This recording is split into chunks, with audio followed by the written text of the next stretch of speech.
Internal Revenue Service IRS tax news. University students and staff should be aware of IRS impersonation email scam.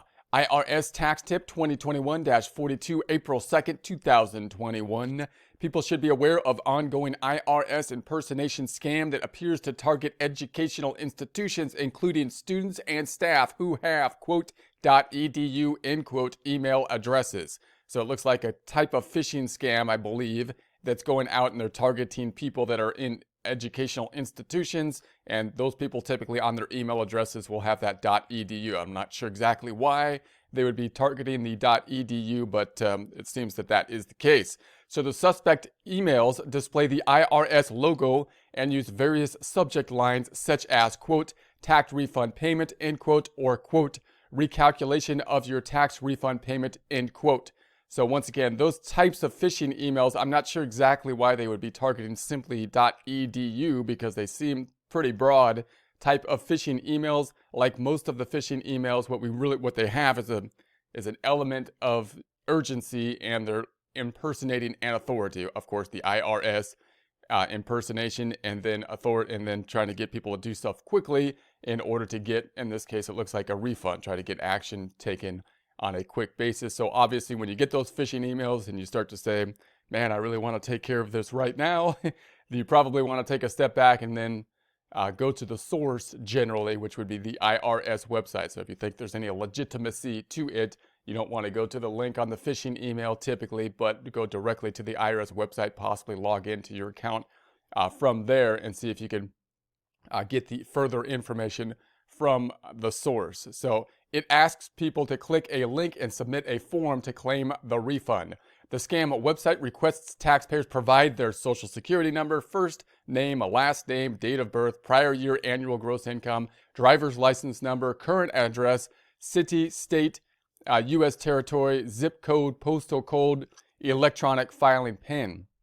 So this is all information that can be used for various types of things. So if you fill out the form, then they could have this information and do various things, but that would include filing a tax return possibly on your behalf. And if done so, then they're probably looking for things like for refundable credits, meaning if they take your information, file a tax return as if they are you, and then pick up the refunds possibly related to things like the earned income tax credit and child tax credits.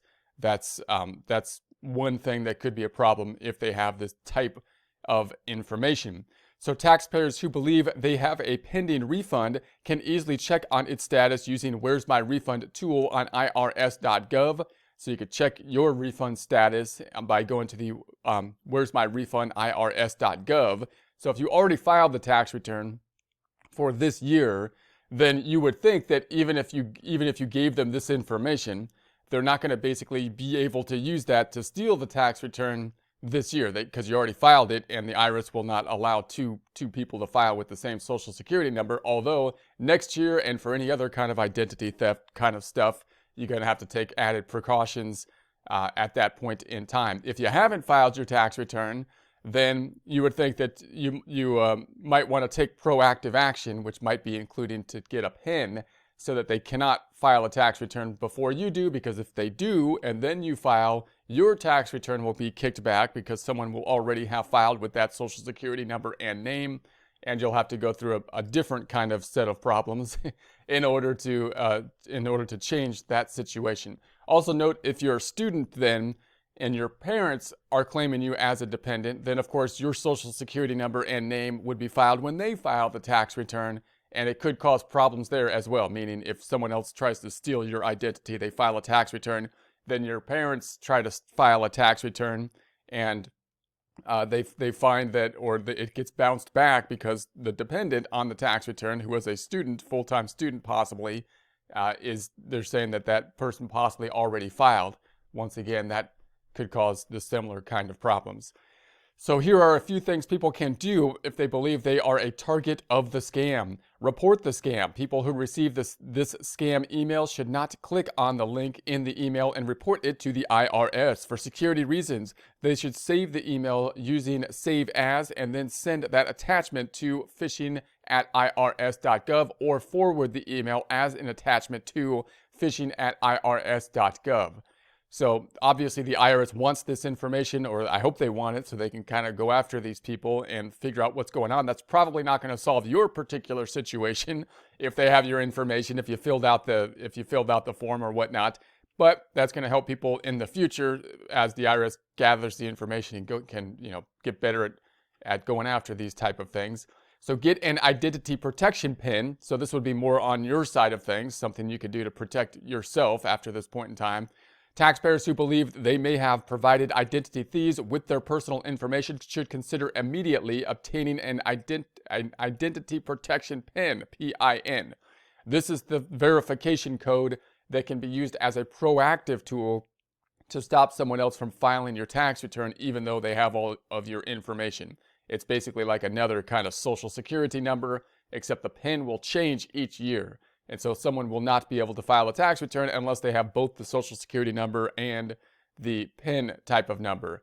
So that's one safeguard. Now, if they already filed a tax return and you've tried to file a tax return and you can't file because someone else did it already, it's too late for the PIN at that point in time.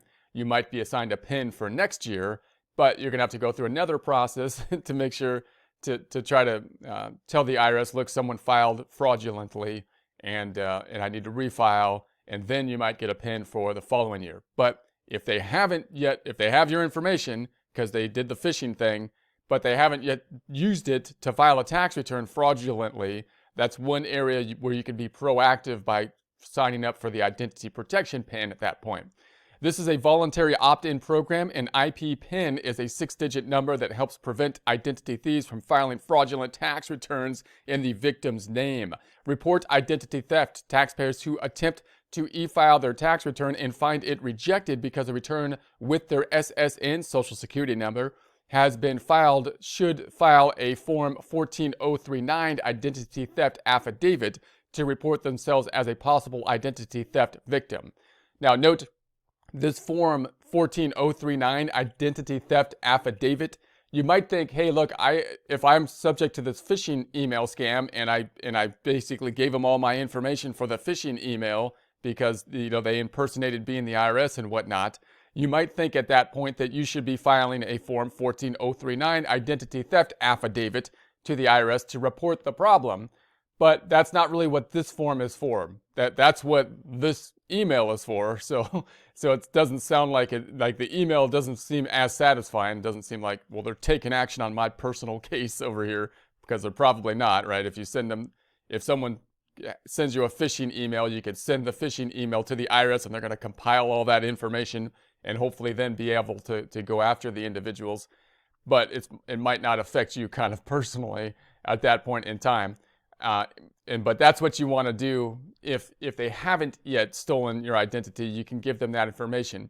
You don't really file the Form 14039, as far as I can tell, Identity Theft Affidavit, when someone steals the information. This is what you file once they use that information to fraudulently file the tax return. So if they fraudulently filed the tax return, you would know about it at that point, because when you tried to file the tax return, or possibly your parents did with the same Social Security number, it bounces back because somebody has that information. And at that point in time, you are now a victim of, you would think, the identity theft, and that's when you file the Form 14039. Prior to that, to act proactively, if they stole your information but haven't yet used it with regards to the IRS, is to report it to the IRS and possibly report it somewhere else, but at least report it to the IRS, and then do the proactive step of picking up the identity protection PIN to guard against them stealing your tax return and making you go through this process, which would be a more cumbersome process to actually go through the identity theft kind of situation and remedy the situation where someone stole your tax return and whatnot.